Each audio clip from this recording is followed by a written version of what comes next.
ஓம் ஓம்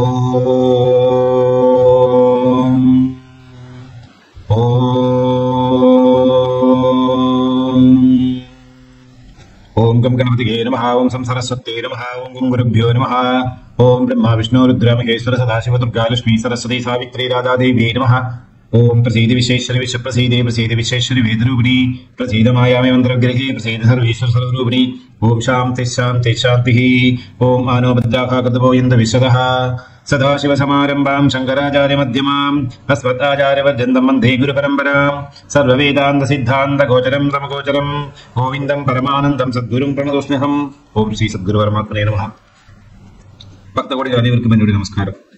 அம்பாள் அனுகிரகத்தினாலையும் ஆதிசங்கர மகத்துவ கருணையினாலையும் நாம் இப்பொழுது சௌந்தர்யகிரி மகா ஸ்தோத்திரத்துடைய அர்த்த மகாத்மங்களை தெரிந்து கொள்கிறோம். இன்னைக்கு 96வது ஸ்லோகம். இந்த ஸ்லோகத்துக்குரியதான மந்திரம் ஓம் ஸ்ரீ சதீனாம் அசரமாயை நமஹ. ஓம் ஸ்ரீ சதீனாம் அச்சரமாயை நமஹ. ஸ்தோத்திரத்தினுடைய பலஸ்ருதி நல்ல அறிவை பெறுவதற்கு நல்ல புத்தி தேவை, சத்புத்தி தேவை. அதாவது இறைவன் நம்மளை எப்படி நம்மோட தொடர்பு கொள்கிறார் அப்படின்றால் புத்தி வழியாக. அதாவது வெளியே இருக்கிறதான இறை சக்தி உள்ள ஜீவனோடு இருக்கக்கூடியதான இறை சக்தி ஏற்கனவே உட்கார்ந்துட்டு இருக்கு. இப்ப உள்ளே இருக்கக்கூடியதான இந்த பரம்பொருளுடைய சக்தி பரம்பொருள் தொடர்ந்து எப்படின்னா புத்தி எப்படிங்கிறதான ஸ்ட்ரிங் வழியாக, இந்த வீணையில கம்பி எப்படி இருக்கோ அது மாதிரி, வயலின்ல கம்பி எப்படி இருக்கோ அது மாதிரி நம்மளை தொடர்பு கொள்வது புத்தி வழியாக. நாம் இறைவனை தொடர்பு கொள்வது பக்தி வழியாக. பக்தியாக தான் நாம் இறைவனை தொட முடியும். இறைவன் புத்தி வழியாக நமக்கு புகட்டுகிறார். அப்ப நல்ல புத்தி வர வேண்டும் என்றால் கெட்ட புத்தி ஏற்கனவே இருக்கு என்றுதான் அர்த்தம். அந்த நல்ல அறிவை பெறுவதற்கு அறிவினுடைய பண்டாரம் தான் புத்தி. அறிவை நாம் பல இடங்களிலிருந்து சம்பாதிக்கிறோம். சம்பாதிக்கக்கூடியதன் அறிவை எல்லாம் நாம சூக்ஷ்மமாக வைத்துக் கொள்வது புத்தி என்கிறதான அறையில. அந்த புத்தி ரொம்ப பெருசு. புத்தியினுடைய மொத்தமாவே ஒரு மனிதனுடைய 100 வயசு ஆயுசுல 3-7% தான் யூஸ் பண்ணுவாங்க டோட்டல் புத்தியை. அவ்வளவு புத்தியில மெமரி அப்படியே கட்டி கிடக்கிறது. 90க்கு மேற்பட்டதான பெர்சன்டேஜ் ஆஃப் ஸ்டோரேஜை நம்ம தொடர்ந்து கிடையாது, அப்படியே தான் இருக்கு. ஒரு ஜென்மம் கூட போயிடுது. ரொம்ப அதிகம் படிச்ச வாழ்க்கை நான் சொல்றது, ரொம்ப அறிவு இருக்கக்கூடியவர்களுக்கு. மற்றவங்களெல்லாம் கணக்கிலே எடுக்க வேண்டாம். இறைவனிடம் இருந்து நாம் நல்ல அறிவை பெற வேண்டுமானால், நல்ல புத்தி சக்தி கிடைக்க வேண்டுமானால், நல்ல விஷயங்களை தெரிந்து கொள்ள வேண்டுமானால் நாம் இறைவனுக்கு வழிபாடு செய்ய வேண்டும். இறைவனுக்கு வழிபாடு செய்வது பூஜை, புனஸ்காரம், கதாசிரவணம், பாடல்கள் மட்டுமல்ல. எல்லாம் இறைவனுடைய சிருஷ்டியில் இருக்கக்கூடியதான பிரபஞ்சத்தில் இருக்கிறதான சமஸ்த சிருஷ்டியில் இருக்கிறதான ஜீவராசிகளுக்கும் நம்மளால முடிந்த ஏதோ ஒரு உதவியை நாம் செய்து கொண்டே இருக்க வேண்டும். அதெல்லாம் கூட இறைவனுக்கு தொண்டு செய்வதற்கு சமமாகிறது. ஏன்னா இறைவன் செய்ய வேண்டிய வேலையை நாம் எடுத்துக்கொண்டு நாம் அவருக்கு கொஞ்சம் உதவியாக இருந்தோமானா அந்த இறைவனுங்கிறதான பாஸ், அசிஸ்டன்ட் அப்படிங்கிறதான நம்மளை கொஞ்சம் கவனிச்சுப்பார். அதுதான் என்னுடைய அர்த்தம். அப்ப நாம் இறைவனுக்கு பணிவிடை செய்தோமானால் இறைவனுடைய ரொம்ப ரொம்ப நெருங்கினவர்கள் யார் அப்படின்னா மனிதகுலம். அதன் பிறகுதான் பசு பட்சி மிருகாதிகள் எல்லாமே, தாவர ஜங்கமத்தில் இருக்கக்கூடியதான செடி கொடி மரங்கள் எல்லாம் முதல்ல வர்றது மனிதன். ஆகவே மனித வம்சத்துக்கு நாம் முடிந்த அளவுக்கு நம்மளால எத்திஞ்சது யதாசக்தி உபகாரத்தோட இருந்தோமானால் அதெல்லாம் மானவ சேவா மாதவ சேவா அப்படின்னு இறைவனுக்கு செய்யக்கூடியதான வழிபாடாகிவிடும். அவர்களுக்கும் நல்ல அறிவு, ஞானம், அனுபவம் எல்லாம் கிடைக்கவும் செய்யும். ஆகவே சக்தியினுடைய பரிபூர்ணமான அனுகிரகம் நல்ல அறிவை பெறுவதற்காக. தீய அறிவு பெற்றதினால் நமக்கு எந்த பயனும் இல்லை. நல்ல அறிவை பெற வேண்டும். நல்ல அறிவு என்றால் தெளிவான ஞானம், கலப்படம் இல்லாத ஞானம், அஜ்ஞானம் இல்லாத அறிவு. எது சரி, எது தப்பு, எது நியாயம், எது அந்நியாயம், எது பொய், எது மெய், எது யாதார்த்தம், எது மாயை, இப்படிங்கிறதான தெளிவான ஞானம், அருமையான அறிவை பெறுவதற்கு பராசக்தியினுடைய இந்த ஸ்தோத்திரத்தை ஜெபம் பண்ணி சித்தி வரும் பட்சம் அவர்களுக்கு அம்பாள் அனுகிரகத்தை செய்வார் என்று சொல்கிறார். சங்கல்பம் சுபுத்தி லாபார்த்தம் ஷண்ணாவத்தி ஸ்தோத்திரம் ஜெபேது. சுபுத்தி லாபார்த்தம் ஷண்ணாவத்தி ஸ்தோத்திரம் ஜெபேது. ஸ்தோத்திரத்தில் எதை பற்றி வர்ணிக்கிறார் அப்படின்றால் பராசக்தியினுடைய பாதிவிரத்திய மகிமையை பற்றி, பாதிவிரதத்தின் தன்மை, அம்பாளுக்கு எப்பேற்பட்டதான பாதிவிரத்தியம். பதிவிரதா அப்படி என்றாலே அம்பால அதுக்கு பிரத்யட்சமான ஒரு தத்துவம். பதிவிரதங்கள் நிறைய பேர் இருக்கா, 7 பதிவிரதங்கள் இருக்கா இந்த பிரபஞ்சத்துல, ரொம்ப முக்கியமானவர்கள். இந்த சீதாதேவியும் ஒருவள், அருந்ததியும் ஒருவள், மண்டோதரி ஒருவள், இப்படி இருக்கா. அதுல ரொம்ப சிறந்தவள் வந்து அம்பாள் பராசக்தி. அப்பேற்பட்டதான அம்பாளுடைய பாதிவிரத மகாத்மத்தை பற்றி தான் இந்த ஸ்தோத்திரத்துல பகவத்பாதர் வர்ணனை செய்கிறார். இதுவரையில் பஞ்சபிரமாசத்தில் அமர்ந்ததான காமேஸ்வரன் காமேஸ்வரி ஒரு மனிதனுக்கு விரங்கள் ஏற்படுமானால் அதிலிருந்து எப்படி தப்பித்துக் கொள்ளலாம் அப்படிங்கிற அர்த்தத்தை எல்லாம் சொல்லி கொடுத்தார். இந்த ஸ்தோத்திரத்துல வந்து அம்பாளுடைய பாதிவிரத மகாத்மத்தை பற்றி சொல்லுகிறார். பதிவிரத மகாத்மம் என்று வந்து லலிதா சகஸ்ரநாமத்துல சர்வோபாதி விதிர்முக்தா சதாசிவ பதிவிரதாயே நமஹா அப்படிங்கிறதா புண்ணியநாமத்துல வருது. சர்வ உபாதிகளிலிருந்தும் முக்தையானவள். உபாதி எதற்காக அப்படின்னா தெரிந்து கொள்வதற்காக, அறிவை திடப்படுத்துவதற்காகத்தான் உபாதி. உதாரணம், நம்ம உடம்பு எதுக்கு அப்படின்னா பிரம்மத்தை உணர்வதற்காக இந்த உடம்பு. சும்மா அப்படி உணர்ந்துட முடியுமா? முடியாது. அதுக்கு அந்த கரணங்கள் தேவை, புத்தி, மனசு, சித்தம், அகங்காரம். அப்படி மனசுதான் ரொம்ப ஜீவனுக்கு ரொம்ப பக்கத்தில் இருக்கக்கூடியதான ஒரு பரந்தத்துவம். அந்த மனசை ஜெயிச்சு, உடம்பை ஜெயிச்சு, மனசை ஜெயிச்சு, ஜீவாத்மாவையும் ஜெயிச்சு, நான் ஜீவாத்மாங்கிறதான ஒரு புச்சமான ஒரு பொருள் கிடையாது, நான் ஆத்ம வடிவம், பரபிரம்மத்தினுடைய ஒரு அம்சம் தான் நான் அப்படிங்கிறதான தெளிவான அறிவை, தெளிவான உண்மையை தெரிந்து கொள்வதற்கு இந்த உடம்பை நாம் உபயோகப்படுத்திக் கொள்ள வேண்டும். அப்போ உடம்பு என்பது வந்து உபாதி. எதற்காக? மோட்சத்தை அடைவதற்கு உள்ளதான ஒரு உபாதி. எனக்கு நல்லா வீணை வாசிக்க தெரியும், பிரமாதமா வாசிப்பேன் அப்படி இப்படின்னு அரை மணி நேரம் பேசினா யாருக்கும் அந்த அளவுக்கு ஒத்துக்க முடியாது. அதே நேரம் ஒரு வீணையை கொடுத்து நீ வாசிச்சு காட்டு அப்படிங்கிற நேரத்துல இந்த அழகாக ஒரு ராகத்தை ஒரு கானத்தை வர்ணனை செய்தாரா எல்லாருடைய கைத்தட்டல வாங்கிக்க கூட எல்லாருக்கும் தெரியும். அப்போ அந்த வீணை என்பது வந்து உபாதி. தனக்குள்ளே இருக்கக்கூடியதான வீணையில்ல வீணை வாசிக்கக்கூடியதான அறிவை உலகத்துக்கு எடுத்து காட்டுவதற்கு வீணை ஒரு உபாதியாகிவிட்டது. உலகத்தில் நாம் பலதையும் பார்க்கிறோம், பல விஷயங்களையும் பார்க்கிறோம். 30 லட்சம், அதாவது 3 மில்லியனுக்கு மேல இமேஜஸ் ஒரு நாளைக்கு நம்மளுடைய ஓன் கண்கள் வழியாக போட்டோகிராஃப் எடுத்துட்டே தான் இருப்போம். ஒரு நாளைக்கு 30 லட்சம் இமேஜஸ் வந்து நம்மளுடைய இரு கண்களுமா சேர்ந்து மாறி மாறி மாறி மாறி மாறி போட்டோ எடுக்கிறோம். நினைச்சு பார்க்கணும், இது எல்லாம் புத்திக்குள்ள ஸ்டோர் ஆனா கூட புத்தியில ஒரு திருப்சம் கூட ஆகாது, ஒரு துடி கூட ஆகாது இந்த ஸ்பேஸ். அப்படி 100 நாளைக்கு வாழ்ந்தா, 100 வருஷம் வாழ்ந்தாரானா எத்தனை கோடிக்கணக்கில் இமேஜஸ் மண்டைக்குள்ள இருக்கும். ஆனா இதெல்லாம் அப்பப்ப நிறைய சதாசார காலத்திலையும் அதில் டிலீட் பண்ணிட்டு தேவையான நல்ல இமேஜஸை மட்டும் ஸ்டோர் பண்ணிக்கும். அதுக்கு பேரு மெமரி, புத்தி சக்தியினுடைய உதவியினால. அப்ப கண்கள் என்பது வந்து உபாதி. எதற்கு? திருஷ்யத்துக்காக. காது என்பது வந்து உபாதி. எதற்காக? கேட்பதற்காக. நாக்கு என்பது உபாதி. எதற்காக? ருசிக்கிறதுக்கும் பேசுறதுக்கும். பஞ்ச தன்மாத்திரங்கள்ல பஞ்சேந்திரியங்களுக்கு ஒவ்வொன்றுத்துக்கும் டியூட்டி எக்ஸ்ட்ரா எக்ஸ்ட்ரா எக்ஸ்ட்ரா ஆடிட்டு இருக்கும். ஒன்னுக்கு ஒரு வேலை மட்டும், இன்னொன்னுக்கு 2 வேலை, இன்னொன்னுக்கு 3 வேலை, இன்னொன்னுக்கு 4, இன்னொன்னுக்கு 5, இப்படி 5 வேலையும் சேர்ந்து பண்ணக்கூடிய, சர்வ வேலைகளையும் சேர்ந்து பண்ணக்கூடிய மனசு. அப்படி ஒண்ணு இன்னொன்னுக்கு உபாதி ஆகிறது. நமக்கு வந்து தானியங்கள், அப்புறமா பச்சை இலைகள், சஸ்தில்லாதிகள், இதெல்லாம் நமக்கு உணவு. அதெல்லாம் நமக்கு உபாதி ஆகிறது சரீரத்தை வளர்ப்பதற்காக. நோயிடமிருந்து தப்பிக்கொத்துக் கொள்வதற்கு நாம வந்து மெடிசின் உபயோகப்படுறோம். மெடிசின் வந்து உபாதி. இப்படி எல்லாம் ஒண்ணுக்கு உபாதியாகி உபாதியாகி உபாதியாகி அந்த உண்மையான நோக்கத்தை அடைவதற்கு ஒண்ணு இன்னொன்னுக்கு தாங்குதலாக சப்ளிமெண்டாக இருக்கிறது. அதுதான் இருக்கிறதான மகத்துவம். ஆகவே சக்தியினுடைய பாதிவிரத்த மகாத்மத்தை பற்றி இந்த ஸ்லோகத்துல வர்ணனை செய்கிறார். பாதிவிரத்தம் என்பது வந்து நிஷ்கலங்கமானது, பதிப்பிரதமானது, பரமசுத்தி அடைந்தது. சுத்தத்துக்கு எது சாட்சி அப்படின்னா பாதிவிரத்தம் தான் அபரிமிதமான சுத்தி, கர்ப்பப்பிலை விட அதிக சுத்தமானது. அதனால்தான் பாதிவிரதத்துக்கு அவ்வளவு மகாத்மத்தை கொடுத்திருக்கார்.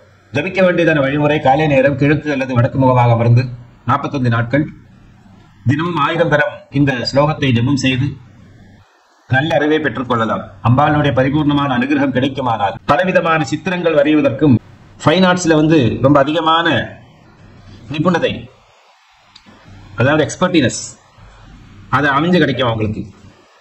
குத்து வேலைகள், சிற்பி, கவிதை எழுத்து, பிரபந்தம் எழுதுறது, வியாக்கியானம் செய்யறது, இப்பேற்பட்டதான பலவிதமான அனுகிரகங்களும் கிடைக்கும்.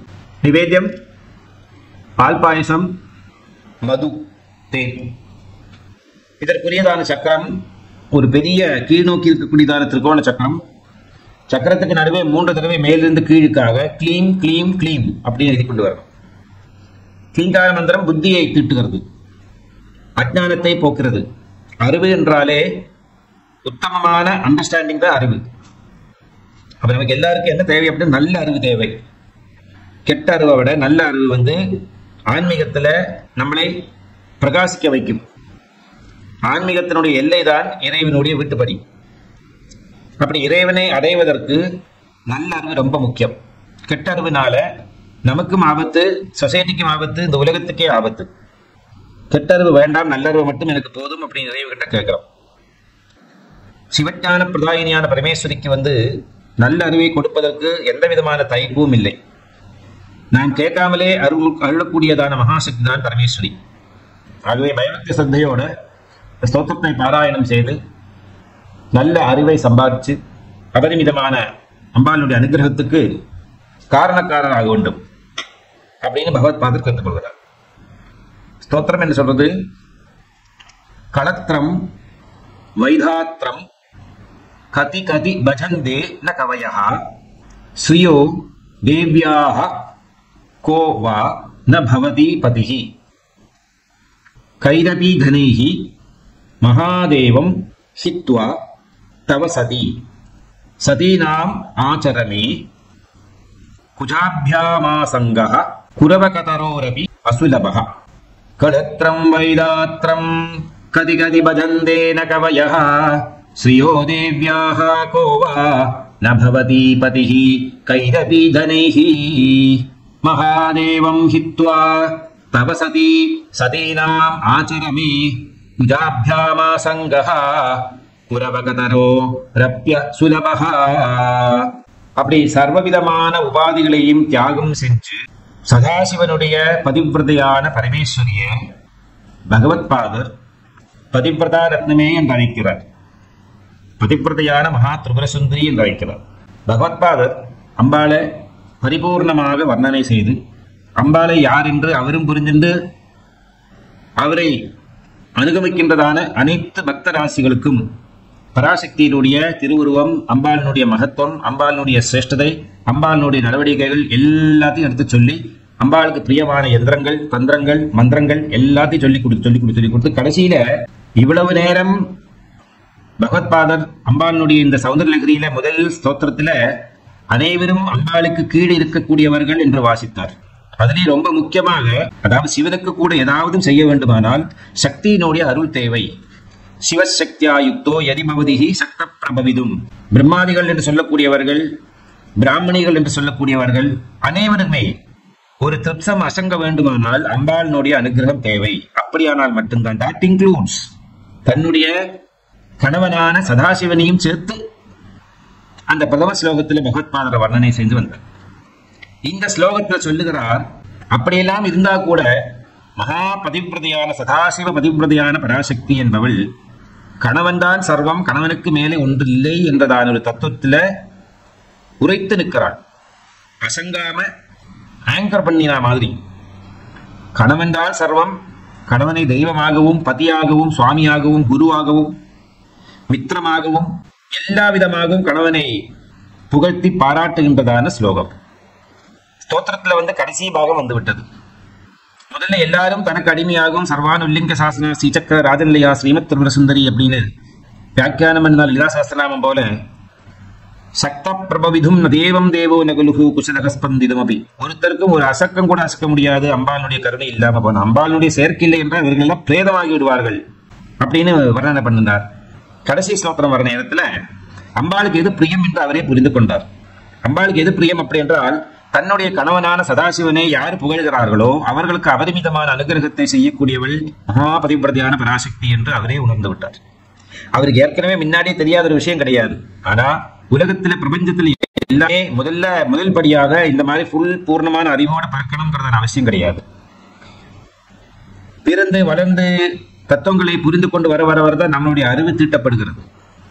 அப்படிதான் ரிஃபைன்டு நாலேஜ் வருது. அப்படி அறிவினுடைய பண்டாரமாகிறது, ரிசர்வாயர் ஆஃப் ஞானம்.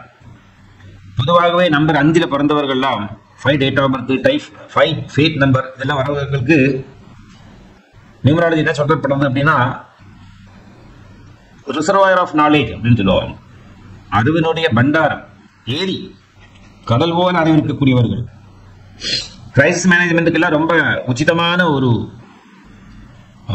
ஐடியா கொடுத்து ப்ராப்ளம் பிரச்சனை எல்லாம் உடனடியாகவே தீர்த்து விடுவார்கள் அப்படின்னு சொல்லு. இது இந்த நம்பருக்கு இருக்கக்கூடியதான ஒரு சிறப்பு. அதுபோல பகத்பாதருக்கு என்ன சொன்னார் அப்படின்னா, தான் உணர்ந்ததான பராசக்தி, தான் எந்த அளவுக்கு பராசக்தியை உணர்ந்திருக்கார் அப்படிங்கறதை இந்த சன்னாவத்தி அப்படிங்கிறதான 96வது ஸ்லோகத்துல எல்லாருக்கும் முன்னாடி சமர்ப்பணம் செய்யணும். முக்கியமாக அம்பாளுக்கே இதை சமர்ப்பணம் செய்து அம்பாளுடைய பரிபூர்ணமான அனுகிரகத்தை பெற்று பரிபூர்ணமான அறிவை அவர் பெற்றுக்கொண்டார்.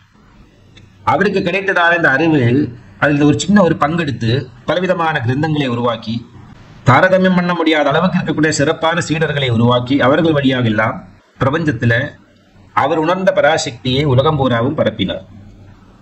அதுல நாமளும் அந்த கட்சியில் சேர்ந்தவர்கள், அந்த அணியோட சேர்ந்தவர்கள். அதனால நாம் அதை பத்தி தெரிந்துக்கிறோம், உணர்கிறோம். அப்ப இதுல என்ன சொல்ல வந்தார் அப்படின்னா, அம்பாளுடைய பாதிவிருத்தத்துக்கு சமம் உலகத்தில் எதுவுமே இல்லை. ஆகையினால அவ்வளவு பெரிய பதிவிரதையான சக்தி தன் கணவனுக்கு அடிமையாக இருக்காள், தன் கணவனுடைய உடம்பிலேயே அமர்ந்திருக்காள், சரிபாதியாக வாங்கி கொண்டாள் அப்படின்னு எல்லாம் வியாக்கியானம் செய்தது. களத்திரம் வைதாத்திரம். வைதாத்திரம் அப்படின்னா விதியை ரச்சனை செய்யக்கூடியவன் யாரு? பிரம்மா. அவருடைய மனைவி யாரு? பத்னி, தர்மபத்னி சரஸ்வதி. அப்போ பிரம்மாவனுடைய பத்னியான சரஸ்வதி தேவியையும் சில கவிஞர்கள் மணந்து கொள்கிறார்கள்.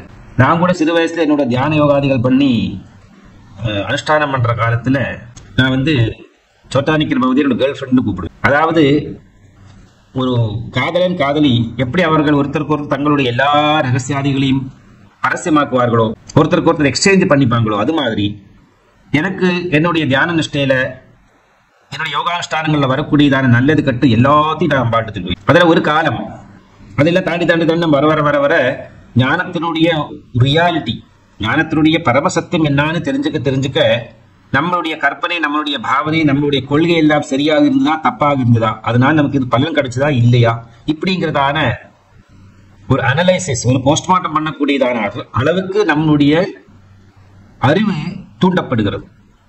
இது பலரும் பலவிதமாக உபாதி பண்ணி பார்ப்பார்கள் சிக்ஷா காலங்கள்ல. அதுபோல களத்திரம் வைதாத்திரம், மகா சரஸ்வதி பல பேர் தன்னுடைய மனைவியை போல திருமணம் செய்து கொண்டு தன்னுடைய மனைவியை போல கற்பனையும் பாவனையிலும் இருக்கிறவர் கவிகள் இருக்கார்கள். கதி பஜந்தேன கவயகா, எத்தனை எல்லாமோ கவிகள் அப்படி அம்பாலே பிராபித்திருக்கார்கள். யார?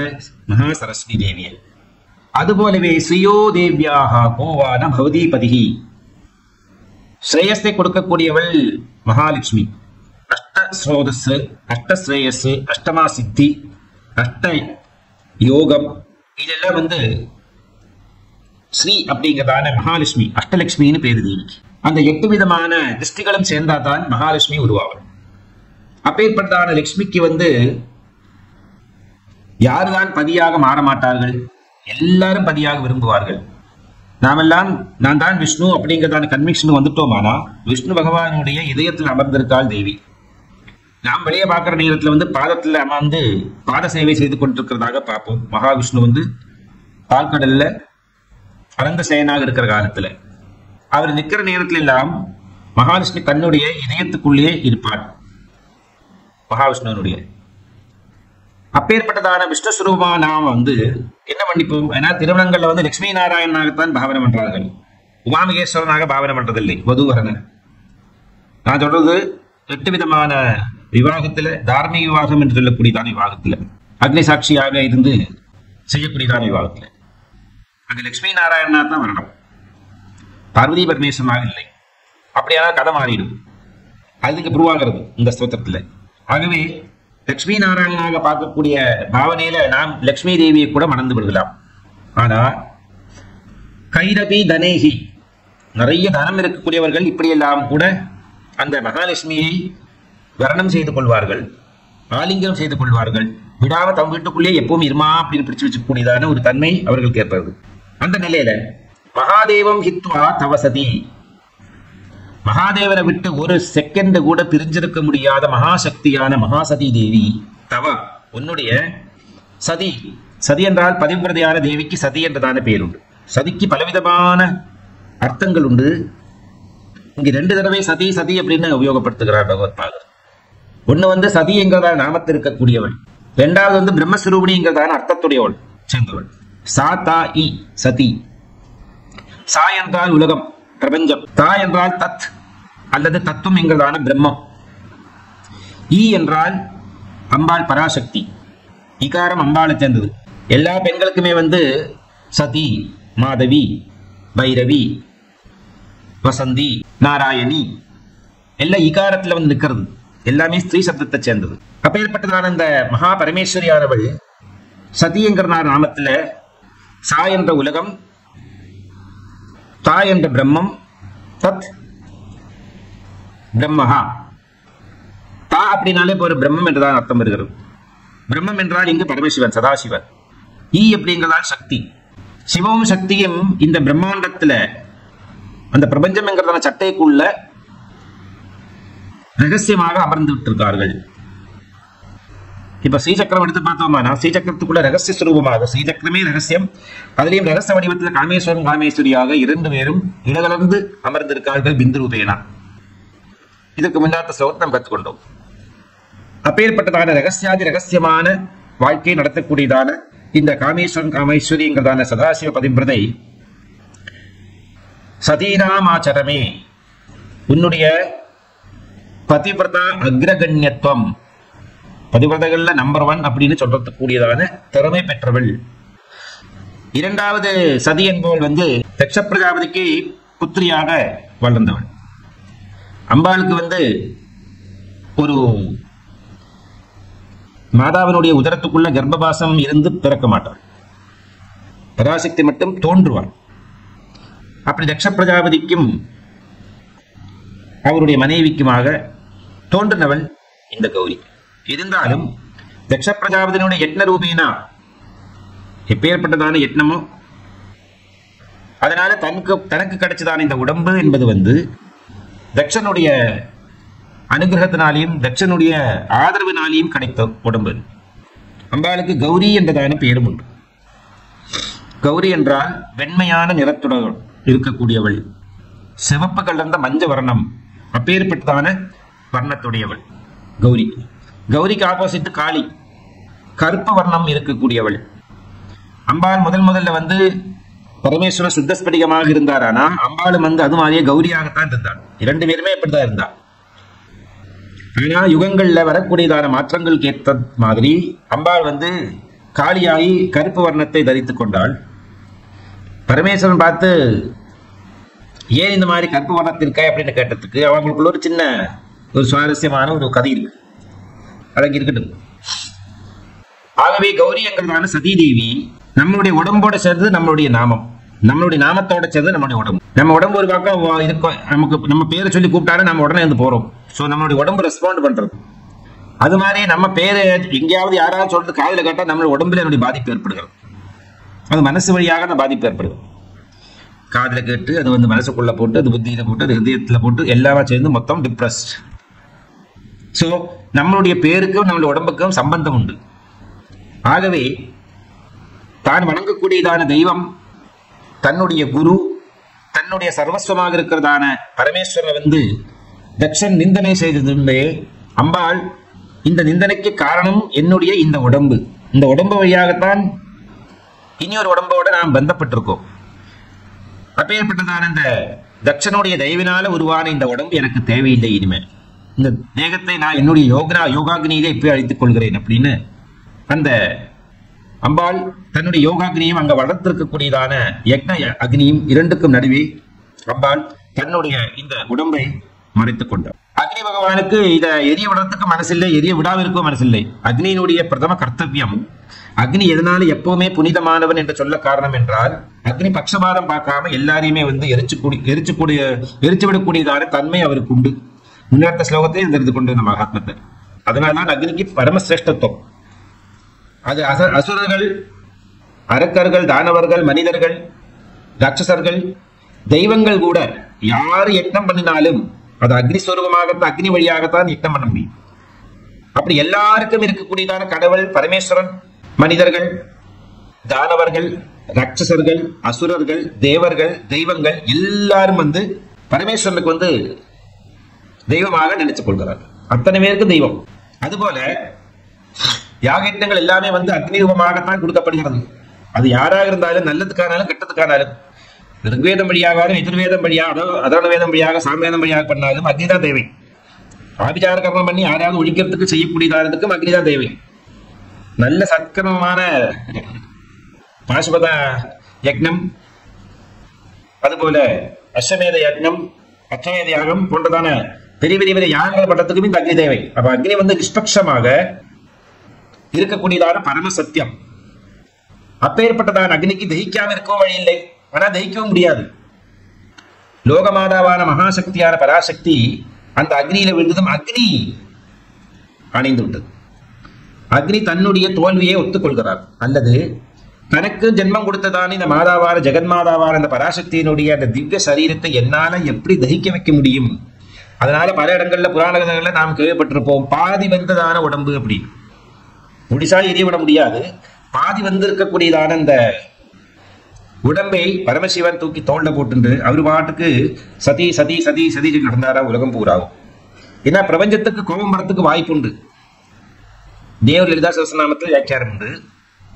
பதிவிரதைகளுடைய சாபம், பதிவிரதைகளுடைய மனசுல ஏற்படக்கூடியதான புண்ணு அவங்களுக்கு அது ஏற்பட்டு 10 நாட்குள்ள ரிசல்ட் கொடுத்துருவாங்க. மற்றவங்களுக்கு எல்லாம் சில நேரத்துல யுகங்கள் போகும், சில நேரம் பல ஜென்மங்கள் கழிஞ்சு கூட அது அந்த பாவம் மெச்சூர்டாயி அது ஒரு வினையாக மாறாது. ஆனா பதிவிரதைகளுடைய அப்படி கிடையாது அப்படிங்கிறது சாஸ்திரம். ஆகவே பிரகிருதி சூபம், பிரகிருதிக்கு கோபம் விடும் சக்தியினுடைய உடம்பை தகனம் பண்ணி விட்டார்.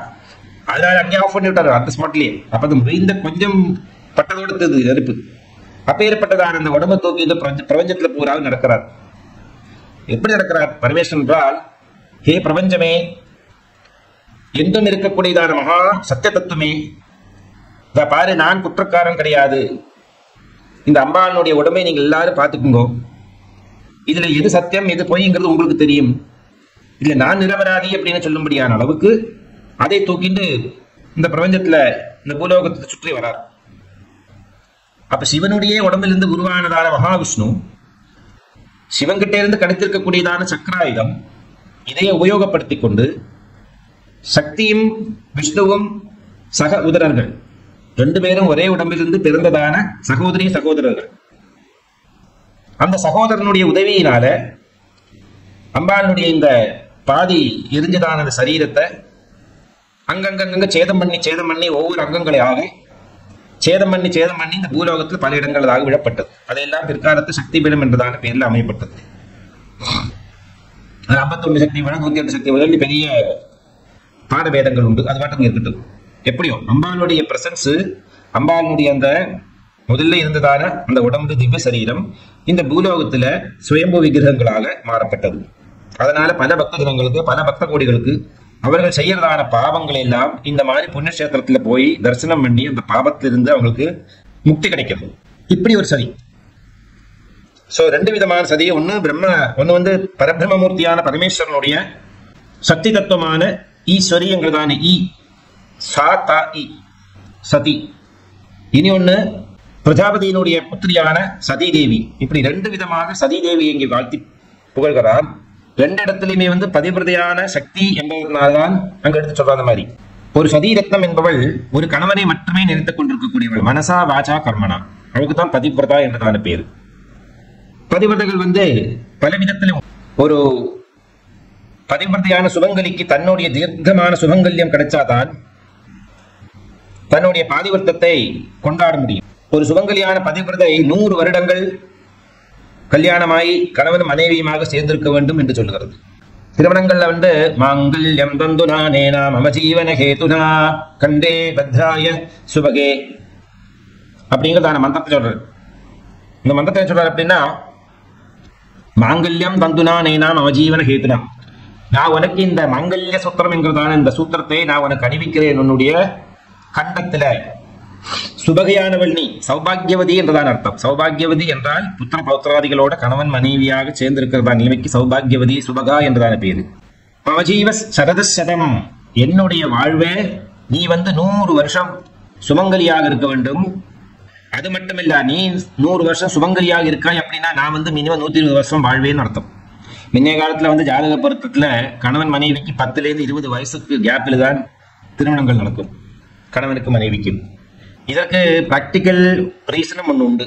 என்ன அப்படின்னா, கணவன் இறந்து மனைவியால வாழ முடியும், மனைவி இருந்து கணவனால வாழ்வது ரொம்ப கஷ்டம், கடினமான விஷயம். கணவன் இருந்த தாயை மக்கள்கள் எல்லாம் காப்பாற்றுவார்கள். அம்மா எல்லா இடத்துலயும் அட்ஜஸ்ட் பண்ணி போவா. அது நல்ல மாட்டு பண்ண இருந்தாலும் பரவாயில்லை, கெட்ட மாட்டு பண்ணாலும் பரவாயில்லை, எப்படியோ they will be able to manage somehow, synchronize பண்ணிட்டு வாழ்ந்து போவள். 2, இந்த தாய் என்பவள் பிரகதி ஸ்வரூபிணி. பிரகதியில என்னெல்லாம் அட்டகாசங்கள் பண்ணாலும், பாம்பு போட்டாலும் பரவாயில்லை, அங்க வாழை நட்டாலும் பரவாயில்லை, சுத்திகரணம் பண்ணாலும் எல்லாத்தையும் அது பாட்டு தாங்கிட்டு இருக்கும் இந்த பூலோகம், இந்த பிரபஞ்சம். அதுபோல எது நடந்தாலும் ஒரு உண்மையான ஸ்திரீக்கு கணவன் இல்லாத நேரத்திலையும் வாழ்றதுக்குள்ளதான சக்தி பிரகிருதியாகவே கொடுத்துருக்கு. எல்லாரும் ஐயோ பாவம் சொல்லி பார்ப்பான். அதே நேரத்துல மனைவியை இருந்ததான கணவனை யாரும் ஐயோ பாவம் பார்க்க மாட்டான்.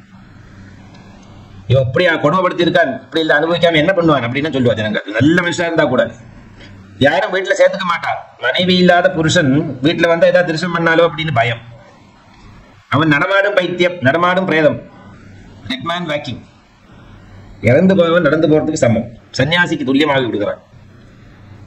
ஆகவே அந்த காலத்துல என்ன எதிர்பார்த்தா அப்படின்னா, அட்லீஸ்ட் கணவன் ரொம்ப வயசானவன் இறந்து போனாலும் கூட இந்த பெண்பிள்ளை எப்படியாவது வாழ்ந்துவன், தாய் மாமன் இருக்கா, கூட பிறந்த சகோதரர்கள் இருக்கா, இவெல்லாம் எப்படியா வச்சு காப்பாத்திட்டு வாழ்ந்து போக முடியும்.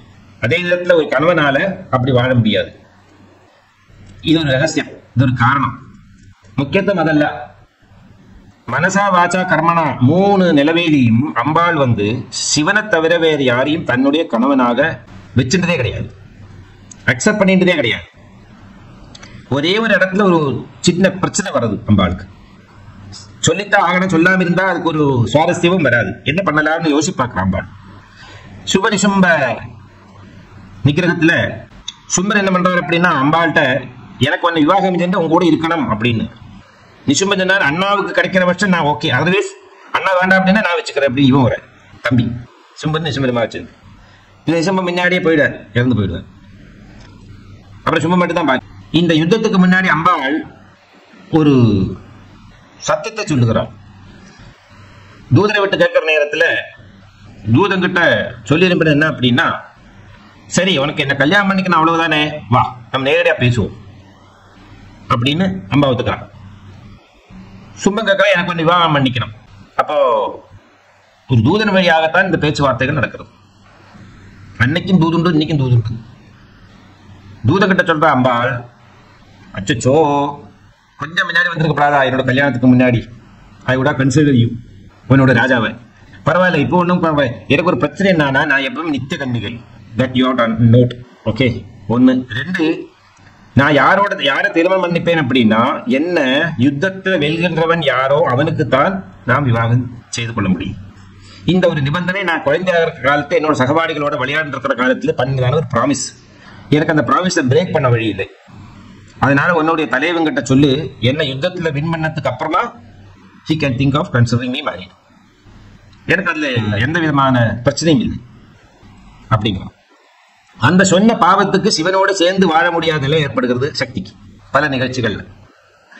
சும்மா வாக்குனால சொன்னது, மனசுல இன்வால்மெண்ட் இல்லை, மனசோட இன்டென்ஷனே டிஃப்ரெண்ட்.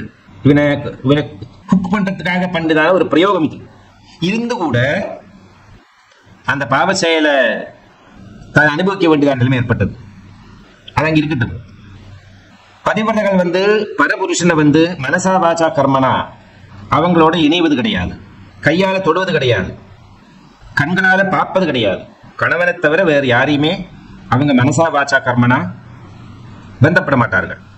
ரொம்ப முக்கியமாக பெண்ணினுடைய ஸ்தனம் புருஷனுடைய மாறுல படுறதுதான் உத்தமமான உண்மையான ஆலிங்கனம் பேரு. பரமேஸ்வரர் தவிர வேறு யாரையும் அம்பாள் ஆலிங்கனம் செய்து கொள்ள மாட்டார். சிவனுடைய விக்கிரகத்தை, சிவனுடைய சிவலிங்கத்தை ஆலிங்கனம் பண்ணார். அம்பாளுடைய ஸ்தனஸ்பர்சனத்தினாலேயே பரமேஸ்வரனுக்கு உத்தேஜனமாய் அவர் தன்னுடைய பிரிய சகியான பிரிய பத்னியான தர்மஸ்வரூபடியான பராசக்தியை அணைத்துக் கொள்கிறார்.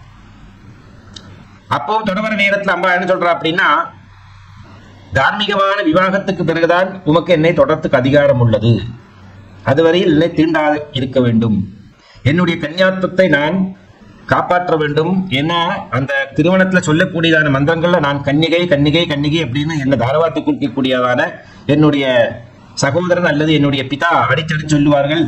அதுக்கு அந்த சத்தியத்துக்கு நான் உடன்பாடாக இருக்க வேண்டும், ஆகையினால என்னை தொடக்கூடாது அப்படிங்கிற. ஆக்க பொறுத்தவனுக்கு ஆற பொறுக்காதுன்னு சொல்லுவான். சிவன் சொல்லுவார், இதெல்லாம் யார் உனக்கு சொல்லி கொடுத்தா அப்படின்னு. ஏன்னா காதலன் காதலி ஒருவருக்கு சொல்ற பேசுற நேரத்துல நெருங்கி பழகிற நேரத்துல என்னெல்லாமோ சொல்லுவார்கள், சம்பந்தம் இல்லாத விஷயங்கள் எல்லாம் சொல்லுவார்கள், பெரிய மேதகலாட்டம் எல்லாம் பேசுவார்கள். Nothing but Impress each other அப்படிங்க சொல்ற நேரத்துல பரமேசன் சொல்றார், இருக்கலாம் இருக்கலாம், எல்லா வேத விதிகளையும் ஞான கர்ம காண்டங்களையும் எல்லா தத்துவங்களுக்கும் ரச்சனை பண்ணவன் நீ, எல்லா தத்துவங்களுடைய ஜீவனாக இருக்கக்கூடியவன் நீ, forget the rest. அனைத்து தத்துவத்திலையும் ஜீவஸ்வரூபமாக அதுக்கு ஆற்றல் அதுக்கு சக்தி கொடுக்கக்கூடியவள் நீ இல்லை என்றால் என்னாலே அசைய முடியாது, இதுவும் சத்தியம். அப்பேற்பட்டதா அவனுக்கு யாரா தர்மபோதனை செய்ய வேண்டுமா அப்படி அம்பாளை பிரசஸ் பண்றான் பகவான். எனிவே அம்பாள் சிவனை தவிர வேறு யாரையுமே மனசினாலேயோ வாக்குனாலேயோ காயத்தினாலேயோ ஆலிங்கனம் செய்து கொள்ள மாட்டாள். ஆகையினால சதாசிவ பதிப்பிரதியாக இருக்காள். எப்படின்னா சதா அப்படிங்கிறதுக்கு வேற அர்த்தம், நிரந்தரமாக சிவா. சிவா என்றால் சிவசக்தி ஐக்கியமான தத்துவத்துக்கு சிவா என்றுதான பேர். சிவன் என்றும் அர்த்தம், சக்தி என்றும் அர்த்தம் சிவா. சதா சிவ பதிப்பிரதையாக இருக்கக்கூடியவள், பதிப்பிரதா ரத்னமானவள். ஒரு பதிவிரதை தன்னுடைய பாதிவிரதத்தை இழந்தாள் என்றால், அதாவது கணவனுடைய இறப்புல அவளுக்கு வைதவியம் ஏற்படுகிறது.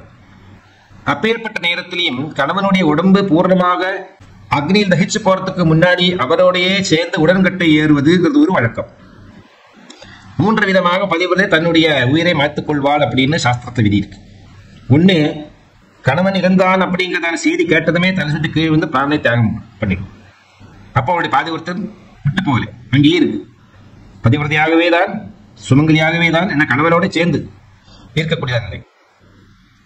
2, இந்த செய்தியை கேட்டதும் உடனடியாகவே தன்னுடைய பாதிவிரதத்துக்கு மேல ஆணை போட்டு யோகாக்னியை உருவாக்கி அந்த யோகாக்னியில தன்னுடைய தேகத்தை தியாகம் செய்து கொள்கிறார். 3வது, கணவன் இறந்த செய்தியை கேட்டு கணவனுடைய தகனத்துக்கு அப்புறமா தன்னுடைய வாழ்க்கையை இறந்தவர்களுக்கு சமமாக்கிக் கொள்வது. அதாவது பெருசா ஆபரணாதிகள் எதையும் போட்டுக்காம ஏதோ ஒரு வர்ணத்திற்கிறதான ஆடையை மட்டும் கட்டிக்கொண்டு, பெண்களுக்கு ரொம்ப அழகு என்பது தங்களுடைய முடி, தலைமுடியை தண்டம் பண்ணிக்கொண்டு கங்கணங்கள் வளை கொலுசு இதெல்லாம் போட்டுக்காமல், வெத்தலை போட்டுக்காம, பூ போட்டு இட்டுக்காம ஒரு இறந்தவர்களுக்கு சமமாக வாழுகின்றதான ஒரு வாழ்க்கை. அப்போ அந்த நேரத்துல உடம்போட தொடர்பில்லை, ஆனா மானசீகமாகவும் ஆத்மபந்தத்தையும் அவர்கள் விடாம கணவனோடையே வைத்துக் கொள்கிறார்கள். என்ன ஒரு மகத்துவம் இந்த தத்துவத்தில் இருக்கு தெரியுமா? சோ ஒருவேளை இறந்து போக முடியலை, வாழ வேண்டியதா சூழ்நிலை ஏற்பட்டது அப்படின்னா தன்னையே இறந்தவர்களுக்கு சமமாக்கிக் கொள்கிறார்கள். அதனாலதான் அப்பேற்பட்டதான அந்த விதவை எந்த விதமான ரிச்சுவல்ஸுக்கும் எந்த விதமான தெய்வீக வழிபாடுகளுக்கும் அவங்களை வர்ஜ்யம் பண்ணி விட்டார்கள். அவங்களாக போனதுதான், யாரும் இங்கே துரத்தலையும். ஆனா பிற்காலத்துல எழுத்தாளர்கள் பலவிதமாக எழுதி பாடபேதத்தினாலையும் காலபேதத்தினாலையும் இப்படி எல்லாம் ஆய்த்து இருந்தது. அவங்க தங்களே ஒரு பிரஷ்டாக நினைத்துக் கொண்டு, நான் வாழ்ந்தா கணவனோட வாழ்வேன், கணவனுக்காக வாழ்வேன் அப்படிங்கிறதான எண்ணத்துல வாழ்ந்ததான இந்த பதிவிரதா ரத்னமான இந்த பெண் தான் தன்னுடைய உயிர் தன்னிடமிருந்து பிரியவில்லை என்றால், நான் மரணம் வரை இந்த வேஷத்துல இந்த கோலத்தில் தான் இருப்பேன், எந்த ஒரு நல்ல விஷயத்தை நான் தலை போட்டுக்க மாட்டேன், எந்த சுமங்கலிகள் எந்த சத்கர்மக்கள் எந்த விஷயத்திலையும் நான் விட்டு நின்று விடுவேன். காரணம் எனக்கு தங்கி இல்லை, எனக்கு தேவையில்லை போக வேண்டியதா இருக்கு. ஏன்னா ஒருவேளை மனசினாலேயோ சரீரத்தினாலேயோ ஆத்மபந்தத்தினாலேயோ இனி ஒரு பரபுருஷனை சேவை செய்ய வேண்டியதான சூழ்நிலை ஏற்பட்டா பாதிவிரத்த பங்கம் ஏற்படும். அதனால பதிவிரதா என்கிறதான அந்த தத்துவம் இறந்து போகாம அதை சூட்சிச்சு வைத்துக் கொள்ளக்கூடியதான கடமை ஒவ்வொரு பெண்களுக்கும் உண்டு. என்ன ஒரு பெரிய அர்த்தம், இவ்வளவு பெரிய ஒரு மகாத்மியத்துக்குள்ள இருக்கு. அப்பேற்பட்டதான அந்த காலத்தை இப்ப எப்படிலாம் வாழ்கிறார்கள் ஜனங்கள். இதையே சொல்லி தப்பு கிடையாது, இதுவும் காலத்தினுடைய விருப்பம். கலியுகம் பெருசாக ஆக இப்படி இருந்தா இருக்கும், இப்படிதான் இருக்கணும், அதுதான் அதனுடைய ஸ்டைல். நம்ம 77 வயசாயிட்டு கூட நம்ம உடம்புல ஒரு முடி கருத்து வெளுக்க கூடாது, அது இல்லைன்னா ஸ்கின் எல்லாம் பளபள அப்படியே இருக்கணும், 7 வயசுல 8 வயசு இருந்தா மாதிரி இது இருக்குமா? அதாவது ஐட்டங்கள் ரிப்பேர் பண்ண ஆரம்பிச்சிடும், நேச்சுரலான ப்ராசஸ். அது மாதிரி கலி இன்ஃபேண்ட் ஸ்டேஜாக இருந்தது, இப்ப 5000 வருஷம் அதுக்கு வயசாயாச்சு. 432 அதாவது 432,000 இயர்ஸ்ல அவருடைய ஆயுஷ் என்பது 1.18% தான் போயிருக்கு. 100%ல 1.18% தான் முடிஞ்சிருக்கு கலிக்கு. அப்ப இனி எவ்வளவு இருக்கு? 100ல பாக்கி போனமானா 98 புள்ளி எவ்வளவு இருக்கு. அப்ப இன்னென்ன வயசுல இந்த மாதிரி இருக்கணும்னு ஒரு மனுஷனுடைய உடம்புல வர மாற்றம் போலவே இந்த பிரபஞ்சம் ஒரு உருவமாக பார்த்தோமானா, ஒரு ஜீவன் இருக்கக்கூடியதான சத்தியமாக பார்த்தோமானா, அந்த பிரபஞ்சம் என்கிறதானது ஒரு சரீரம். அந்த பிரபஞ்சம் என்கிறதான சரீரத்துக்கு அதாவது அதனுடைய வயசுக்கு ஏற்ற மாதிரி சேஷ்டகள், நல்லது கெட்டது, கஷ்டகாலம், சுக்கர திசை, கேது திசை எல்லாம் மாறி மாறி வந்துட்டே தான் இருக்கும். அப்ப அந்த மாற்றங்கள் இயற்கையாகவே நடக்கிறது தான். அதுக்கு தான் புத்தி இருக்கக்கூடியவர்கள், நல்ல அறிவு இருக்கக்கூடியவர்கள் காலத்தை பார்த்து பயப்பட மாட்டார்கள், கடந்து போறதை பத்தி பயப்பட மாட்டார்கள், வரப்போறதை பத்தி பயப்பட மாட்டார்கள். இன்னைக்கு நமக்கு இறைவனே தெரிந்து கொள்வதற்குள்ளதான சூழ்நிலை இருக்கு, என்னுடைய உபாதி என் கையிலேயே இருக்கு. இட்ஸ் அன் ஆக்டிவ் உபாதி. அதாவது பஞ்சேந்திரங்களை ஒர்க் பண்றது, வாயினால பேச முடியுது, ருசிக்க முடியுது, காதுனால கேட்க முடியுது, கண்களால பார்க்க முடியுது, மூக்களால வடக்க முடியாது, கரங்களால சத்பிரவர்த்திகளை செய்ய முடியாது. Why should I depend on third party? நல்ல புத்தி இருக்கு, ஞாபக சக்தி இருக்கு, இறைவனிடம் பிரேமை இருக்கு, இறைவனை யாருன்னு தெரிந்து கொள்ளக்கூடியதான ஒரு பாக்கியம் கிடைக்கிறது. இதெல்லாம் இருந்ததுக்கு அப்புறமா why are we thinking ourselves we are lacking behind? அது முட்டாள்தனமான ஒரு கன்விக்ஷன். ஆகவே இந்த உபாதியை வைத்துக் கொண்டு இந்த ஜென்மாவிலேயே கரையேற வழியை பார்க்கறத விட்டுட்டு நாளைக்கு எப்படி இருக்கும், மின்னாதிக்கு எப்படி இருந்த பத்தி கவலைப்படுறதுல அர்த்தமே இல்லை. ஆகவே பதிவிரதா அப்படிங்கிறதான தத்துவத்தை எடுத்து சொல்லுகிற நேரத்துல மனசா வாச்சா கர்மனா திரிகாலங்களிலும் பரமேஸ்வரனை தவிர வேறொருவரை தன்னுடைய அவதாரத்திலேயோ, தன்னுடைய மனசிலேயோ, தன்னுடைய கனவிலேயோ, தன்னுடைய நினைவிலேயோ பரபுருஷனை தனக்கு கம்பெனியாக, தனக்கு உதவியாளாக எடுத்துக்கொள்ள மாட்டாள் தேவி அம்பாள். மகாவிஷ்ணுவுக்கு 2 மனைவிகள், ஸ்ரீதேவி பூதேவி. பிரம்மாவுக்கு காயத்ரி, சாவித்ரி, சரஸ்வதி. பரமேஸ்வரனுக்கு அம்பாள் ஒருவள் மட்டும்தான் பாதி சரீரமாக இருக்கா. கங்காதேவி அம்பாள் பரமேஸ்வரனுடைய மனைவி கிடையாது. கங்காதேவிக்கு இருப்பிடம் கொடுத்திருக்கார் பரமசிவன். பரமேஸ்வரனுடைய கங்கை என்பது சிருஷ்டி ஸ்திதி சம்ஹாரத்துக்குள்ளதான ரசம். தன்னுடைய குண்டலினி சக்தியிலிருந்து மேலே எழும்பக்கூடியதான சக்தி தான் பரமேஸ்வரனுடைய ஜடாமுடியிலிருந்து வரக்கூடியதான கங்கை. ஆகாய கங்கை பரமேஸ்வரனுடைய சிரோவத்மத்தில் குதிக்கிறதுக்கு முன்னாடியே பரமேஸ்வரனுக்கு தன்னுடைய சிரோமண்டலத்துல கங்கா இருக்கா. எப்பேற்பட்ட கங்கா அப்படின்னா, அவர் ஜிதேந்திரியன் ஒருவனால்தான் பராசக்தியை அடைய முடியும் என்று சொல்லி இருக்கல்லவா. இதுக்கு முன்னாடி ஸ்லோகத்துல அதை நம்ம கத்துட்டோம். அப்படி ஜிதேந்திரியன் ஆக்கக்கூடியதான பரமேஸ்வரனுக்கு விந்து விசர்ஜனம்ங்கிறதே கிடையாது. அதையெல்லாம் உள்ளேயே சேவித்து ஓஜஸ், தேஜஸ், ஆயுஸ், வர்ச்சஸ் சொல்லி கொடுத்தேன். அதையெல்லாம் பண்ணி பரமேஸ்வரனுடைய கொண்டை என்பதை இந்த இந்திரிய நிகிரகம் பண்ணிதான சக்தி சுரூபமான ஓஜஸ் தேஜஸ் தான் இப்படி கொண்டையாக இருக்கிறது. அவருக்கும் சக்திக்கும் யாரெல்லாம் பிரம்மச்சரிய அனுஷ்டானம் செய்கிறார்களோ, சன்னியாசிகளாக இருக்காளோ, அவர்கள் எல்லாம் கொண்டை போட்டுக்கிறார். இதுக்கு அப்படின்னா இயற்கையாகவே இருக்கக்கூடியதான கொண்டை தான் அது. சூக்ஷ்ம வடிவத்தில் இருக்கக்கூடியதான கொண்டைய இந்த தலைமுடியினால ஸ்தூல ரூபமாக நம்ம முன்னாடி காட்டிக்கிறதா மாதிரி சித்திரம் வரைச்சு காமிச்சு கொடுக்குறான், உபாதி பண்றான். யதார்த்தத்துல மொட்டை அடிச்சிருக்கிறவனுக்கும் அப்பேற்பட்டதான ஒரு சன்னியாசிக்கும் இந்த கொண்டை உண்டு. அது சூக்ஷ்ம வடிவத்தில் இருக்கும் அந்த கொண்டை. அதுதான் ஆறாவது பேர் இருக்கு. அப்படி அவருடைய உடம்புல பூராவும் யுகங்களாக கட்டி கிடக்கக்கூடியதான இந்த தேஜோமயமான திவ்யத்துவம் இருக்கக்கூடியதான மகாசக்தி எல்லாம் அவருடைய தலையில அப்படி கட்டி கிடக்கிறது. அதுல இருந்து கொஞ்சம் எடுத்து வெளியில விட்டதுதான் இந்த பூமியில் இருக்கக்கூடியதான ஜீவராசிகளுக்கு எல்லாம் வாழ்வு கிடைக்கக்கூடியதான சுத்த ஜலமாக மாறப்பட்டது. எல்லாருக்கும் தெரியும், கங்கா நதி சிவிலைசேஷன், சிந்து நதி சிவிலைசேஷன், சத்லஜ், இந்த மாதிரி ஹிமாலயத்திலிருந்து உற்பத்தியான இந்த நதிகளினுடைய ரிவர் பேங்குக்கு பக்கத்துல சிவிலைசேஷன் முதல்ல ஜீவராசிகள் இருந்து அமர்ந்து பெருசாகி இவ்வளவு பெரிய பிரஜைகளாக மாறப்பட்டது அப்படின்னு இன்னத்த ஹிஸ்டாரிக்கல் சயின்ஸ் சொல்லும், சாஸ்திரமும் சொல்லும், வேதமும் சொல்லும். எல்லாரும் ஒத்துக்கொள்கிறார்கள். ஸ்வீட் வாட்டர் இருக்கக்கூடியதான ரிவர் பேங்குக்கு பக்கத்தான் மனித ராசிகளும் விலங்குகளும் வாழ்ந்து வந்தது ஒரு காலத்துல, அன்னைக்கு இன்னைக்கு என்னைக்கு. அப்ப இந்த ஜலங்களுடைய உற்பத்திக்கான காரணம் இந்த ஜலம். அந்த ஜலம் யாரு தெரியுமா? மகாவிஷ்ணு. விஷ்ணு தான் ஜலம், ஜலம் தான் விஷ்ணு. அதனால பகவான் விஷ்ணு எப்பவுமே ஜலத்துல படுத்திருக்கிற மாதிரி சித்திரம் வச்சிருப்பார்கள், நாம் புரிஞ்சு கொள்வதற்காக. பரமேஸ்வரனுடைய சக்தி தான் மகாவிஷ்ணு. அந்த சக்தி உலகம் பூராவும் பரவி இருக்கிறது. அதாவது பேரு விஷ்ணுங்கிறதான பேரு. இப்படி பிரபஞ்சத்துக்கு பூராவும் ஜீவனாடியை கொடுத்து பராமரிப்பு, அதாவது வாழ்க்கையை கொடுத்து, பிறக்க வைக்கிறது ஒண்ணு, இறக்க வைக்கிறது ஒண்ணு. பிறவி ரொம்ப சுலபம், இறப்பதும் ரொம்ப நிமிஷ நேரத்துக்குள்ள நடந்து போயிடும். ஆனா வாழறதுங்கிறது நீண்ட சமயம். ஒரு ஜலஸ்ரோதஸ் எப்படி ஒழுகி ஒழுகி ஒழுகி ஒழுகி கிலோமீட்டர் கணக்கில் எப்படி ஒழுகின்னு இருக்கிறதோ, அதே நேரம் ஜலம் பிறக்கக்கூடியதான இடம் ஒரு சின்ன தொட்டி அளவுக்கு ஒரு சின்ன ஒரு சுஷரத்துக்குள்ளே வெளியில வரும். கங்கா தேவியினுடைய உற்பத்தி ஸ்தானம் சௌபர்ணிகா நதி. சௌபர்ணிகா நதியின் உற்பத்தி ஸ்தானத்துக்கு நான் போயிருக்கேன். அங்க போய் செஞ்சு வச்சிருக்கேன், பூஜை பண்ணிருக்கேன். ஒரே கல்லுல சிவன், கணபதி, சக்தி ஒரே கல்ல குத்தி வச்சிருப்பதான. அப்படி ஒரு சின்ன சுஷிரமான உருவத்துல ஜலம் வெளியில வருது. வந்ததுக்கு அப்புறம் அது பெரிய நதியாகிறது. அதனால்தான் பிரம்மாங்கிறதான் அவருடைய படைப்பு குயிக்கா முடிஞ்சிடும். வாழறதுங்கிறது ரொம்ப நீண்ட காலம், இறந்து போறது டப்புன்னு முடிஞ்சு போயிடும், செகண்ட்ல ஜீவன் போயிடும். ஜீவன் போறனுடைய ஸ்பீட் எப்படி இருக்கு சொல்லி இருக்கு சாஸ்திரத்துல. மரங்களுடைய கிளைகளை அமர்ந்திருக்கக்கூடியதான பட்சிகள் எங்கேயாவது ஒரு சொடுக்கிற சவுண்ட் இருக்கிற நேரத்தில் பறக்கிறதுக்கு எவ்வளவு டைம் எடுக்கும், அந்த நேரத்துக்குள்ள ஜீவன் போயிடும் உடம்புல இருந்து. அதான் தாரதமியப்படுத்துவாங்க சம்பாதத்துல. அதுபோல சதா காலத்திலையும் கனவிலையும் மனவிலையும் நிலவிலையும் எந்த அவதாரத்திலையும் எப்பவுமே சிவனை தவிர இனி ஒரு புருஷனை தன்னுடைய ஹீரோவாக அம்பாள் ஒரு நாளைக்கும் வச்சிருந்தது கிடையாது. மற்ற தெய்வங்கள் எல்லாம் கூட இங்க இருந்து அங்க எல்லாம் ரெண்டுக்கெல்லாம் எடுத்துட்டு காரியத்தை ஒப்பிக்கிறவெல்லாம் உண்டு.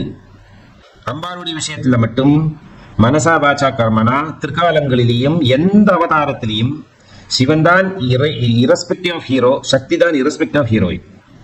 நம்ம வாழ்முறையில் இருக்கக்கூடியதான திரைப்படங்கள்ல பார்த்தோம்னா ஒரு ஆக்டருக்கு 2000 கணவன் இருப்பா. கல்யாணம் பண்ணி இந்த கல்யாணம் பண்ணி ஒவ்வொரு சினிமாவும் ஒவ்வொரு கணவன் ஒவ்வொரு இடங்கள்ல ஒவ்வொருத்தர் மனைவி, அப்படி இருக்கிற உலகம். அது மாதிரி எல்லாம் கிடையாது. இங்க எந்த படம் எடுத்தாலும் எந்த ஒரு மாடல் சிருஷ்டி பண்ணினாலும் எந்த காலத்திலையும் சிவனுக்கு சக்திக்கு சிவன். இந்த தத்துவத்தில் தான் இவர்கள் எப்பொழுதுமே இருந்து கொண்டிருக்கார்கள். மனசா வாச்சா கர்மனா 3 காலங்களிலையும் 3 நேரங்களிலையும் 3 தத்துவங்களிலையும் எப்பவுமே சக்தி சிவனை விட்டு பிரிந்தது கிடையாது. அப்பேற்பட்டதான பரிபிரதா மகாத்மம் இருக்கக்கூடியதான உனக்கு என்னுடைய நமஸ்காரத்தை நான் தெரிவித்துக் கொள்கிறேன். இதுல விசேஷத்தை என்ன சொல்றாரு அப்படின்னா, குஜாபியாமாசங்கா கரவக தரோரபி அசுலபகா. செடிகொடி மரங்கள் எல்லாம் கூட இந்த மாதிரி ஒருத்தருக்கு ஆலிங்கனம் செய்து கொள்ளுமா. ஏன் மரங்கள் எல்லாம் இவ்வளவு வருஷங்கள் உயிர் வாழ்றது தெரியுமா? மனிதர்கள் எல்லாம் போட்டு போயிடுறா, மற்ற விலங்குகள் எல்லாம் போறது. செடிகொடி மரங்கள் மட்டும் 2000, 3000, 5000, 10,000, 20,000 வருஷங்கள் எல்லாம் வாழ்ந்து வருது. காரணம் என்ன தெரியுமா? மனிதர்களுக்கு நோயப்பற்றோமானா உடனடியாகவே நம்ம மருத்துவமனைக்கு போவோம், ஒரு மெடிசன் சாப்பிடுவோம், ஆன்டிபயோட்டிக் சாப்பிடுவோம், தடங்கள் போட்டுப்போம், அதுக்கு தேவையான மெடிசன்ஸ்ல சாப்பிட்டு நம்ம ட்ரை டு கண்ட்ரோல் இட். ஆனா நம்ம வெளியில துப்பிடுவோம் எதையாவது, ஏன்னா வெளியில விசர்ஜனை போவோம், இது அங்க பரவி விடுகிறது. செடிகொடி மரங்கள் எப்படி பண்ணும்னா ஆன்டிபயோட்டிக் அவங்க எக்ஸ்சேஞ்ச் பண்ணிப்பாங்க. அந்த பெரிய வாடறான மரம் அக்கம் பக்கம் இருக்கிற மரத்துக்கு வேறு வழியாக ஆன்டிபயோட்டிக் கொடுத்துடும். எங்கேயாவது பிரபஞ்சத்துல ஒரு பிரச்சனை வந்தது அப்படின்னா அந்த சீனியர் மோஸ்ட் மரம் என்ன பண்ணும் அப்படின்னா அதோட ரெஸ்பான்சிபிலிட்டி, அவங்களுக்குள்ள குரூப் லீடர்ஷிப் எல்லாம் உண்டு. அவங்க என்ன பண்ணா வெளி வழியா கொடுக்காம உள் வழியாக ட்ரீட்மெண்ட் இன்ஜெக்ஷன் ரூபம், நாட் டேப்லெட், இன்ஜெக்ஷன் போட்டுக்கிற மாதிரி மரங்கள் இன்னொரு மரத்துக்கு வேறு வழியாக டிரான்ஸ்மிட் பண்ணிடும் ஆன்டிபயோட்டிக். அதான் ஒரு பெரிய அட்வான்டேஜ். ஆன்டிபயோட்டிக் மட்டுமல்ல போடுற வழக்கம், இந்த தடுப்பூசி போட்டுக்கிற சம்பிரதாயம் அவங்களுக்குள்ள உண்டு. முன்னாடியே நோய் வரத்துக்கு முன்னாடி அதை தடுக்கிறதுக்கு போட்டுக்கூடியதான தடுப்பூசி. அது மாதிரி இவங்க ஒருத்தருக்கு கம்யூனிகேட் பண்ணிட்டு பல நாட்கள் வாழ்வார்கள். ஒருவருக்கு உடம்பு சரியில்லாம ஒரு மரத்துல ஒரு பாதிப்பு ஏற்பட்டது, ஒரு வைரஸோட அட்டாக் வந்தது அப்படின்னா அந்த மரத்தை மற்றவங்க எல்லாருமே சேர்ந்து சுசுஷம் பண்ணுவார்களாம். அக்கம் பக்கம் இருக்கிற செடி கொடி மரங்கள் எல்லாமே சேர்ந்து அதை வாழ வைக்கிறதுக்காக. இப்படி எல்லாம் பெரிய பெரிய பெரிய பெரிய தத்துவங்கள் எல்லாம் உலகத்துல மறைமுகமாக இருக்கு, ரகசியமாக இருக்கு. மனிதர்களுக்கு அவங்களுடைய காரியத்தை பார்க்கறதுக்கு கூட ஒன்னும் டைம் இல்லை. ஆனா உலகத்துல அவ்வளவு ரகசியங்கள் கொட்டி கிடக்கிறது. அப்பேற்பட்டதான ரகசியம் சொல்லி வர நேரத்துல அசோக மரம்னு நம்ம கேள்விப்பட்டோம் இதுக்கு முன்னாடி இருக்கிறதா ஸ்தோத்திரத்துல. அசோக மரத்தை வந்து பெண்கள் காலால் எட்டி உதப்பார்களானால் அவர்கள் அந்த மரங்கள் புஷ்பணிகளாகி ரொம்ப சிறப்பாக பூத்து காய்ச்சி கழிச்சு அதனுடைய கர்மாவை செஞ்சு வைக்கும். ஒவ்வொரு மரங்களுக்கு ஒவ்வொரு விதமான ட்ரீட்மெண்ட் ஸ்திரீ ஜனங்களிடம் இருந்து எதிர்பார்ப்புண்டு. அதுபடி அவங்க வந்து பூக்கவும் காய்க்கவும் எல்லாம் தகுதி பெறுகிறார்கள். இங்க மருதாணி அப்படிங்கிறதான ஒரு செடி இருக்கு. அது செடின்னு சொல்லிக்க முடியும், பெரிய மரம் ஆகாது. மருதாணி நம்ம ஊர்ல எல்லாம் நிறைய பார்க்கிறா. உங்களுக்கு நிலங்கள்லாம் போட்டுக்கிறாளே மருதாணி ரொம்ப சில்னஸ் ஜாஸ்தி இருக்கு. அதை போட்டுட்டா பாதம் இருக்கவெல்லாம் போட்டுக்கூடாது. அந்த மருதாணியை வந்து மருதாணி உச்சத்துக்கு இருக்கிறதான ஒரு என்னது கெட்ட பழக்கம் சொல்லுவோம், நல்ல பழக்கம் சொல்லுமா? நல்ல பழக்கம்னே சொல்லிப்போம். ஸ்திரீஜனங்கள் போய் அந்த மருதாணி மரத்தை ஆலிங்கனம் செய்து கொண்டார்களானால் அது நல்ல துஷ்டி புஷ்டியோட புஷ்பணிச்சு நல்லா பெருசா வளர்ந்து பெருசாகும் அப்படின்னு அந்த மரத்துக்கு இருக்கக்கூடியதான ஒரு இயல்பு. நான் சின்ன வயசுல வந்து என்னுடைய வீட்டில் இருக்கிற மாமரத்தை கட்டி அணைத்து அதுக்கு உமா கொடுத்து அதுகிட்ட பேசி எல்லாம் பண்ண. அதே மாதிரி வாழை நிறைய வாழை வச்சிருப்பேன். நான் இந்த வாழையில போய் கட்டி பிடிச்சு அதுக்கு உமா கொடுத்து அதுகிட்ட பேசி எல்லாம் பண்ணேன். இன்னைக்கு என்னோட பாக்கில் இருக்கக்கூடியதான துளசி தேவிகிட்ட நான் பேசுவேன். இது அஸ்வினி மாசம் வரப்போறது, அம்பாவுடைய கல்யாணம் மாசம். செடி கொடி மரங்கள் எல்லாம் பேசுறது, அவங்களை கட்டி அணைத்துக் கொள்கிறது. ஈஷோ நான் முன்னாடி சொல்லியிருக்கேன் மாதிரி இதுக்கு முன்னாடி. Rajneesh wonderful philosopher. அவர் வந்து ஒரு மரத்துக்கிட்ட ஒரு ஸ்கூல் படிக்கிற காலத்தில் அவர் பள்ளிக்கூடத்தில் ஒரு பெரிய மரம் இருந்தது, ஒரு பீப்பிள் ட்ரீ ஆட்டுவார். அந்த மரத்துக்கடியில் தான் போய் உட்காருவார், அதோட பேசுவார். சைக்கிள் தான் வந்து போறவர். அதோட பேசி ஆலிங்கனம் பண்ணி எல்லாம் பண்ணுவார். ஒரு நாளைக்கு அவருக்கு வந்து வெளிநாட்டுக்கு போறதுங்கிறது தீர்மானமாகிவிட்டது. அவர் அந்த மரத்துக்கிட்ட வந்து சொன்னார், பாரு நான் இந்த ஊரை விட்டு போறேன், நான் வெளிநாடு செல்ல போறேன். முடிஞ்சா ஒரு வருஷத்துக்குள்ள திரும்பி வருவேன். ஒரு வருஷத்துக்குள்ள திரும்பி வரலைன்னா நான் வரப்போறது இல்லைன்னு அர்த்தம். ஓகே அப்படின்னு எக்ஸாக்ட்லி அந்த மரம் வந்து 365 நாள் வெயிட் பண்ணிட்டு அந்த ஒரு வருஷத்துக்குள்ள அவர் திரும்பி வரலை. அப்படியே நின்று எரிஞ்சு போச்சு அந்த மரம். இன்னைக்கும் யூ கேன் கோ சி. நான் கதை விடுறது இல்லை. அப்போ செடி கொடி மரங்கள்லாம் ரொம்ப பிரத்யட்சமாக நம்மளோட இணைந்து வாழ்கிறார்கள். நம்ம பேசுறதுல அது காது இருக்கும், திருப்பி சொல்றது தெரியாது. இந்த மரத்திட்ட போய் திட்டி பாருங்க, இலையில வாடினா மாதிரி ஆயிடும். அதை வந்து புகழ்ந்து பேசி பாருங்க, நல்லா பூத்து குளிச்சு ரொம்ப அமக்கலப்படுத்திடும். பிரத்யட்சமாக பார்க்கலாம் அதெல்லாம். அப்ப இந்த மருதாணிங்கிறதான இந்த செடிக்கு ஸ்திரீ ஜனங்கள் போய் அதை கட்டி அணைத்துக் கொண்டார்களானால், முக்கியமாக இந்த தருணிகள் அவங்களுடைய ஸ்தரத்தை அந்த மரத்து மேல ஸ்பர்சனம் பண்ணி கட்டி அணைத்துக் கொண்டார்களானால் அந்த மரம் வந்து புஷ்பணிகளாகிவிடும். அன்பார்ச்சுனேட்லி பகவத்பாதர் எப்படி பியூட்டிஃபுல்லாக கனெக்ட் பண்றாரு அப்படின்னா, இந்த ஒரு மரம் மட்டும் அம்பானுடைய கரஸ்பர்சனத்துக்கோ ஸ்தனஸ்பர்சனத்துக்கோ யோகியதை இல்லாம போய்விட்டதே அப்படிங்கிறத கவலையை எடுத்து சொல்லுகிறாருங்க. காரணம் என்னன்னா, அம்பாள் சிவனை தவிர வேறு யாரையும் அலிங்கனம் செய்து கொள்ள மாட்டான். எவ்வளவுதான் வருஷங்கள் இது வாழ்நாள் பூரா இருந்தாலும் அம்பாளுடைய ஆலிங்கனங்கிறது மட்டும் ஒண்ணு இந்த மரத்துக்கு இந்த செடிக்கு கிடைக்காது. அப்ப இந்த செடி என்னப்பா அதுக்கு மட்டும் பாக்கியம் இல்லாம போயிடுதே அப்படிங்கிறத கவலையை எடுத்து சொல்லுகிறாருங்க. அசுலபகா கரவ கதரம் அப்படிங்கிறதான பேர். இந்த செடி மட்டும் அம்பாளுடைய ஆலிங்கனம்ங்கிறது வந்து இந்த ஜென்மத்தில எந்த ஜென்மத்திலையும் கிடைக்காது. காரணம் என்னன்னா, மனசாவாச்சா கர்மனா அம்பாள் சிவனை தவிர வேறு யாரையுமே ஆலிங்கனம் செய்து கொள்ள மாட்டாள். அப்போ இந்த செடிக்கு வந்து இந்த பாக்கியம் இல்லாம போய்விட்டது. அதைத்தான் இங்க அலங்காரமாக எடுத்து சொல்லி அத்தனை பேரும் இந்த செடியை வந்து என்ன வேணா பண்ணிப்பா. இல்லைன்னா பலவிதமான மரங்கள் உண்டு, பலவிதமான மரங்களுக்கு பலவிதமான ரீதியில வந்து ஸ்ரீஜங்களுடைய ஸ்பர்ஷத்தினாலையும் பாடல்களாலையும் கண்களால பார்த்தும் இப்படி எல்லாம் அதுக்கு வாழ்வு கொடுக்கிறவா உண்டு. ஆனா அந்த மருதாணிக்கு மட்டும் யாராம் போய் கட்டி அணைத்துக் கொள்ள வேண்டும். அது எல்லாரிடமிருந்து கிடைக்கும் எக்ஸப்ட் சக்தியிடம்.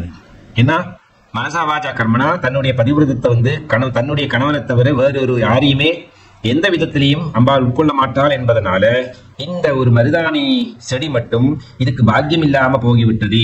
இது சத்தியம் தானாமா அப்படின்னு. ஆகவே பராசக்தி மகா பதிவிரதையான பதிவிரதங்கள்ல அக்ரகண்ணியாக இருக்கக்கூடியவளா அப்படிங்கிறது அபிசம்போதனம் பண்றாரு. உன்னுடைய ஸ்தனாலிங்கனம் வந்து ஸ்ரீ மகாதேவனை தவிர்த்து வேறு யாருக்கும் கிடைக்காது என்பதனால இந்த மருதாணி விருட்சத்துக்கு வந்து இது வந்து ஒரு அபாகியஸ்வரூபமாகி மாறிவிட்டது.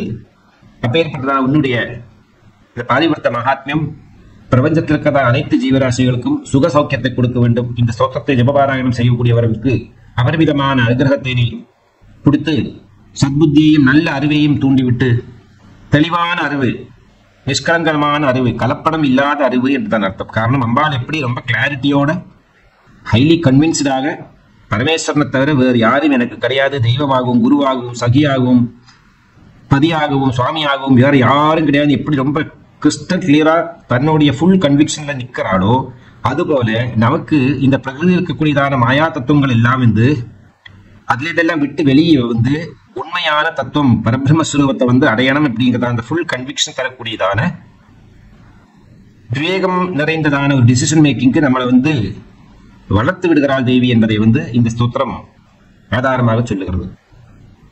களத்திரம் வைதாத்திரம் கதி கதி பஜந்தேன கவயஹ ஸ்ரீயோ தேவ்யாஹ கோவா ந பவதி பதிஹி கைரபிதனேஹி மகாதேவம் ஹித்வா தவ சதி சதீநாமாச்சரமே குஜாப்யாமாசங்கஹ குரபகதனோரப்யசுலபஹ.